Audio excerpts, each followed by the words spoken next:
जी अस्सलाम वालेकुम। मैं हूं हसनैन जमील अपने ताज़ा तरीन वीलॉग के साथ।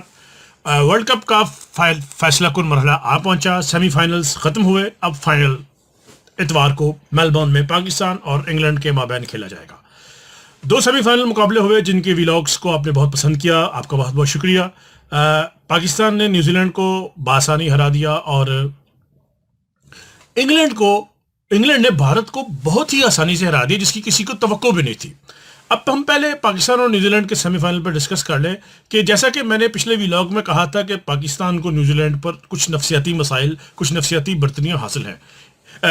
नंबर एक नफसियाती बर्तरी जो पाकिस्तान को न्यूजीलैंड पे हमेशा हासिल रही है, वो आज तक जितने भी आईसीसी इवेंट्स हुए हैं इसमें हमेशा पाकिस्तान ने न्यूजीलैंड को हराया है। न्यूजीलैंड पाकिस्तान को ज़ेर करने में सिर्फ एक इवेंट है 2011 का।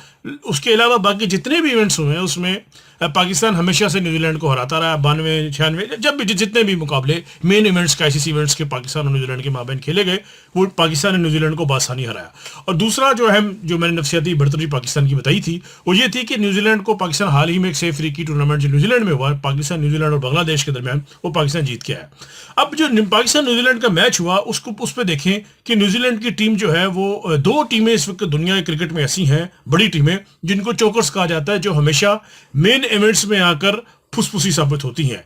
और राउंड मैचेस में उनकी बॉडी लैंग्वेज प्लेयर्स की और होती है, उनके बैट्समैन की जो शॉर्ट सिलेक्शन जो होती है वो शानदार होती है। बॉलर्स गेंद बड़ी अच्छी जगह पे पिच करते हैं, स्विंग करते हैं, स्पिन करते हैं। फील्डर्स की फील्डिंग बहुत अच्छी होती है। विकेट कीपिंग बहुत अच्छी करता है। लेकिन जैसे ही वो मेन इवेंट्स के, आईसीसी मेन इवेंट्स के सेमीफाइनल या फाइनल जैसे बड़े इवेंट्स में आते हैं तो वो चौकर साबित हो जाते हैं। उनमें एक जनूबी अफ्रीका है और दूसरी न्यूजीलैंड है। न्यूजीलैंड की बॉडी लैंग्वेज आप उनके लीग मैचेस में देखें और सेमीफाइनल में देखें।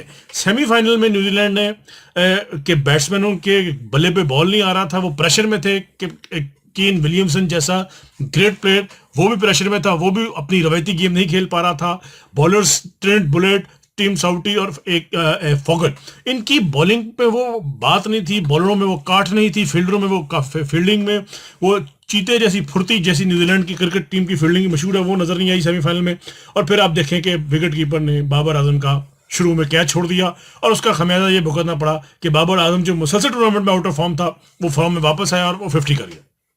और वही 50 जो बाबर और रिजवान की 50 थी वो पाकिस्तान को मैच विनिंग साबित हुई। ये सबसे बड़ा नुकसान हुआ न्यूजीलैंड का कि वो किस तरह चौकर साबित हुए, किस तरह वो अंडर प्रेशर आए। उन्होंने Babar out of form Babar का कैच छोड़ा और बाबर फॉर्म में वापस आ गया। ये तो थी पाकिस्तान न्यूजीलैंड की मैच। और पाकिस्तान और न्यूजीलैंड के मैच की एक और खास बात ये थी कि शाहीन ने अच्छी बॉलिंग की और शाहीन जो तवील अरसे से आउट ऑफ फॉर्म था और टीम से बाहर था वो वापस आया और ये पाकिस्तान क्रिकेट टीम के प्लस पॉइंट रहे। इंग्लैंड और इंडिया का मैच बहुत ही गैर मुतवक्को साबित हुआ। यकीन जानिए कि जितने भी क्रिकेट तजियाकार हैं, क्रिकेट जर्नलिस्ट हैं और साबिक क्रिकेटर्स जितने बैठे हुए हैं, किसी के वहमो गुमान में भी नहीं था कि भारत इतनी बुरी तरह इंग्लैंड से हार जाएगा मैच। सबको तवक्को थी कि भारत जो है वो अच्छा मैच खेलेगा। और भारत का इस वक्त देखें, विराट कोहली फॉर्म में था, सूर्य कुमार यादव फॉर्म में था, हार्दिक पांड्या बेहतर परफॉर्म कर रहा था, के राहुल जो टूर्नामेंट के शुरू में आउट ऑफ फॉर्म था फिर 250 करके वापस आ गया। हाँ, एक सवाल यह निशान जरूर था कि उनका जो कैप्टन है, जो एक बहुत अच्छा प्लेयर है रोहित शर्मा, वो फॉर्म में नहीं था।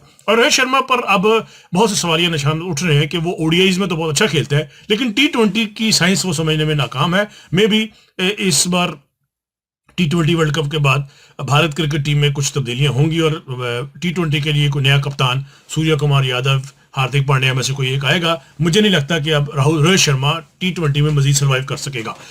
T20 में भारत को आउट क्लास किया जो बटलर और एलेक्स हेल्स ने, उन्होंने आउटस्टैंडिंग इनिंग खेली। भारत ने 168 रन बनाए जो कि मैं ये नहीं कहता कि बहुत ज़्यादा रन थे लेकिन बुरे भी नहीं थे। ऐसे रन नहीं थे कि जिनकी फाइट न की जा सके, जिनको डिफेंड न किया जा सके। और फिर रोहित शर्मा नाकाम रहे। के राहुल ने 250 करके फॉर्म में वापसी का अंदिया दिया था लेकिन वो अपनी फॉर्म को बरकरार ना रख सके। सेमीफाइनल के प्रेशर का शिकार हुए और आउट हो गए। विराट कोहली ने फिर 50 किया।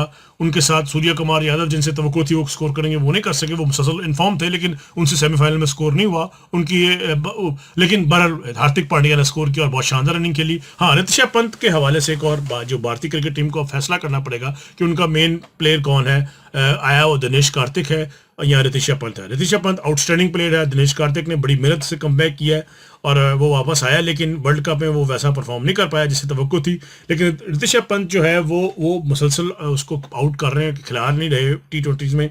तो मैं ज़ाती तौर पर समझता हूँ कि पंत जो है इस वक्त वो भारतीय क्रिकेट टीम का ट्रम्प पॉइंट है और बहुत आउटस्टैंडिंग प्लेयर है, उसको खिलाना चाहिए। कार्तिक को भी साथ रखें, बेशक जरूर रखें, लेकिन पंत जो है वो पहली तरजीह होनी चाहिए। अब और इंग्लैंड की टीम में देखें जी, इस वक्त जो बटलर है और वो आउटस्टैंडिंग परफॉर्मेंस कर रहा है, आउटस्टैंडिंग। इंग्लैंड की क्रिकेट टीम क्रिकेट अब वो नहीं रही जो पहले होती थी। जिस तरह वो अब अटैकिंग क्रिकेट खेल रहे हैं, ये किसी दौर में ऑस्ट्रेलिया खेलता था, अब भी खेलता है, लेकिन अब उस तरह नहीं खेलता जिस तरह पहले खेलता था। अब वो इंग्लैंड वो स्टाइल अपना लिया, और इसकी जो इंग्लैंड की जो क्रिकेट को जो चेंज किया है, वो सबसे पहले केवन पैटरसन ने किया, जब वो उसने आकर एग्रेसिव क्रिकेट शुरू की और पहली बार इंग्लैंड को आईसीसी इवेंट जिताया, और उसको इंग्लैंड को उन्होंने T20 चैंपियन बनाया। फिर उस केवन पैटरसन की उस जिनको केपी प्यार से कहते हैं, उनकी उस लेगेसी को मॉर्गन आगे लेके चले, और उन्होंने आउटस्टैंडिंग अटैकिंग क्रिकेट खेली, और 2019 का वर्ल्ड कप पहली बार इंग्लैंड को 50 ओवर्स का वर्ल्ड कप जिताया। और अब जो बटलर उस लेगेसी को लेके आगे जा रहे हैं, और पाकिस्तान और इंग्लैंड का फाइनल का मुकाबला, और इंग्लैंड को पाकिस्तान पर फिर एक नफसियाती मसला, जैसे मैंने आपको बताया था कि न्यूजीलैंड पर पाकिस्तान को नफसियाती मसाइल है, नफसियाती बर्तरी हासिल है, ऐसे ही पाकिस्तान को पर बरतानिया को नफसियाती बर्तरी हासिल है। वो ये है कि वो हाल ही में पाकिस्तान से 7 T20 मैचेस की सीरीज जीत के गए हैं। अच्छा, वो जो सीरीज जीते थे उसमें उनके 3 प्लेयर नहीं थे। अब इस टीम में वो 3 प्लेयर वापस आ चुके हैं जो पिछली सीरीज में नहीं थे। जो बटलर नहीं था, और बेन स्टोक्स नहीं थे, और एक और प्लेयर है जो पिछली सीरीज में मिसिंग थे, और इस बार वो वापस आ चुके हैं। और अब ये देखना ये है कि जो बटलर के आने से और इसके बेन स्टोक्स के आने से जो और इनके क्या फ़र्क पड़ता है। इनसे फ़र्क पड़ेगा, बहुत फ़र्क पड़ेगा, बैटिंग में बहुत फ़र्क पड़ेगा।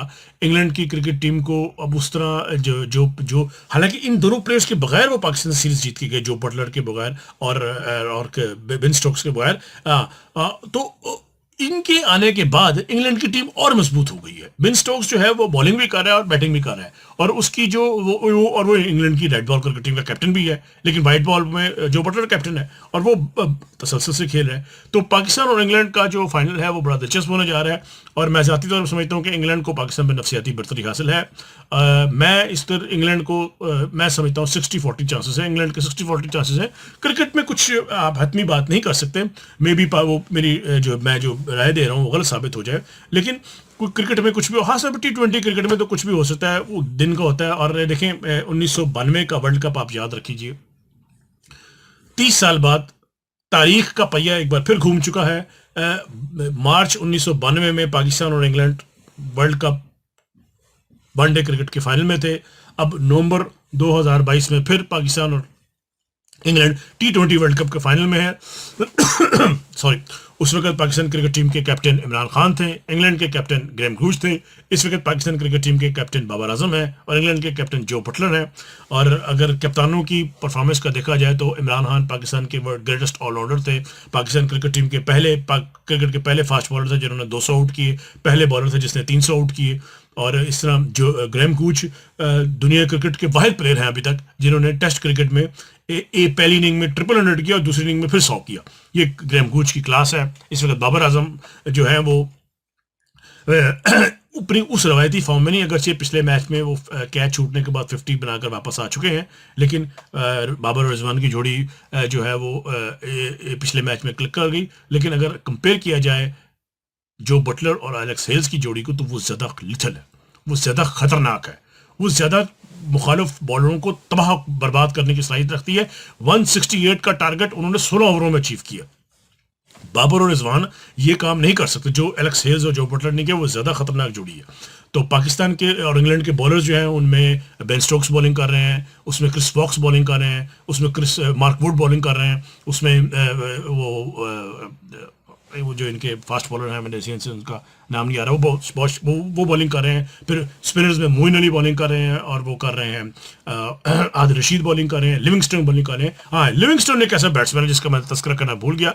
लिविंगस्टोन भी इंग्लैंड की मिडिल ऑर्डर में एक इंतहाई अहम और ख़तरनाक प्लेयर है। इंग्लैंड की बैटिंग बहुत लंबी है, एलेक्स हेल्स से शुरू होती है, जो बटलर पे आती है, फिर क्रिस वॉक्स आता है, फिर वो बेन स्टोक्स हैं, फिर लिविंगस्टन है, मोइन अली बैटिंग कर लेते हैं, बैटिंग भी बहुत शानदार है और उनकी बॉलिंग में भी बहुत डेप्थ है। पाकिस्तान टीम को बड़ी महारत से खेलना पड़ेगा, अपने असाब को मजबूत करना पड़ेगा। कैप्टन साबिक कप्तान और साबिक वज़ीर आज़म इमरान खान ने ट्वीट करके बाबर आजम का हौसला बढ़ाया है। और पाकिस्तान की इस वक्त बैटिंग डिपेंड करेगी एक बार फिर बाबर आजम और इस पर रिजवान पर। फिर मिडल ऑर्डर में शान मसूद है और हारिस अच्छा परफॉर्म कर रहे हैं, इफ्तिखार को भी परफॉर्म करना पड़ेगा। फिर शादाब खान और मोहम्मद नवाज को देखना पड़ेगा। बॉलिंग में हारिस रऊफ वैसी बॉलिंग नहीं कर पाए वर्ल्ड कप में अब तक, जिसके लिए वो मशहूर है। अभी तक वो इतनी अच्छी बॉलिंग उन्होंने वर्ल्ड कप में नहीं की। शाहीन की फॉर्म में बेहतरी आई है, बॉलिंग उनकी काट में बेहतरी आई है और नसीम शाह भी वैसी बॉलिंग नहीं कर पा रहे। शादाब खान और नवाज ठीक जा रहे हैं, तो मजमूई तौर पर फाइनल एक दिलचस्प मुकाबला देखने को जा रहा है। Good luck to Pakistan. जो टीम अच्छा खेलेगी वर्ल्ड कप वही जीतेगी। हमारी नेक तमन्नाएं दुआएं तो पाकिस्तान के साथ हैं, लेकिन as a cricket journalist, as a cricket lover, as a cricket analyst मैं ज़ाती तौर पर समझता हूँ कि टीम वही जीतती है जो अच्छा खेलती है और आखिर में किसी की फतह नहीं होती, फतह क्रिकेट की होती है। Thank you very much.